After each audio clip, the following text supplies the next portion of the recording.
Right bulletin లో breaking news చూస్తున్నాం. గత 5 దశాబ్దాలుగా భారత సైనిక ఆధునికీకరణలో రష్యా కీలక పాత్ర పోషిస్తోందని ఆ దేశ అధ్యక్షులు వ్లాదిమిర్ పుతిన్ అన్నారు. వైమానిక రక్షణ, వాయుసేన, నౌకాదళ రంగాల్లో భారతదేశానికి అత్యాధునిక సాంకేతికత అందిస్తున్నామని చెప్పారు. 2 రోజుల భారత పర్యటనకు వచ్చిన పుతిన్ ఈ రోజు సంయుక్త మీడియా సమావేశంలో మాట్లాడారు. భారత రష్యా సంబంధాలను కొనియాడారు. భారత్తో జరిపిన చర్చల ఫలితాలపై తాము పూర్తిగా సంతృప్తి చెందినట్లు వెల్లడించారు. పెరుగుతున్న భారత ఆర్థిక వ్యవస్థ కోసం రష్యా నిరంతరం ఇంధనాన్ని రవాణా చేయడానికి సిద్ధంగా ఉందని హామీ ఇచ్చారు.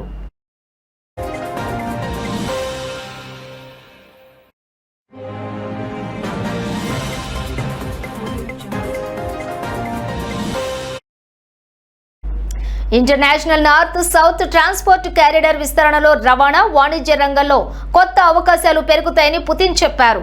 భారత్ రష్యా వాణిజ్యంలో 96% రూబుల్ ద్వారా లగేజ్ జరుగుతోందని, త్వరలో Eurasian economic union Bharat pre trade agreement కుదిరే అవకాశం కూడా ఉందని పుతిన్ అన్నారు.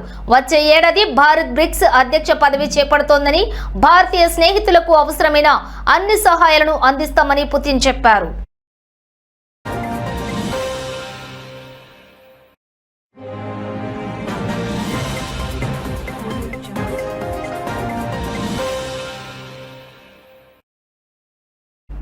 అయితే భారత్లో అతిపెద్ద అణు విద్యుత్ కేంద్రమైన కుడంకుళం ప్రాజెక్టు నిర్మాణంలో కూడా రష్యా పూర్తి స్థాయిలో సహకరిస్తోందని ఆ దేశ అధ్యక్షులు వ్లాదిమిర్ పుతిన్ స్పష్టం చేశారు. 2 రోజుల భారత పర్యటనలో భాగంగా ప్రధాని నరేంద్ర మోదీతో కలిసి న్యూఢిల్లీలో ఏర్పాటు చేసిన మీడియా సమావేశంలో ఆయన మాట్లాడారు.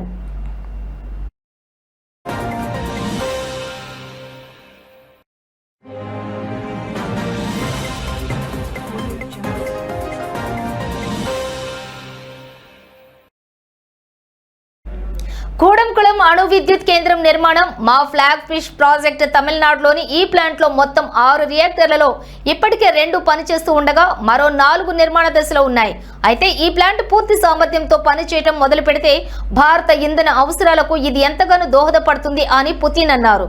కుండకుళంలోని మరో 3 రియాక్టర్ల కోసం రష్యా నుంచి తొలి విడత అణు ఇంధనం భారత్ కు చేరిన నేపథ్యంలో పుతిన్ ఈ వ్యాఖ్యలు చేయడం ప్రాధాన్యత సంతరించుకుంది.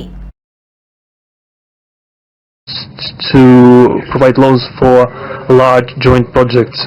We are also seeing successful partnership in energy. Russia is a reliable supplier of oil, gas, coal and everything that is required for the development of India's energy.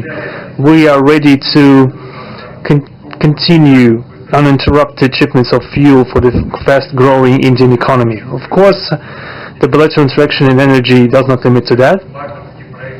We are also conducting a fact-check project to build the largest Indian nuclear power plant, Kudankulam.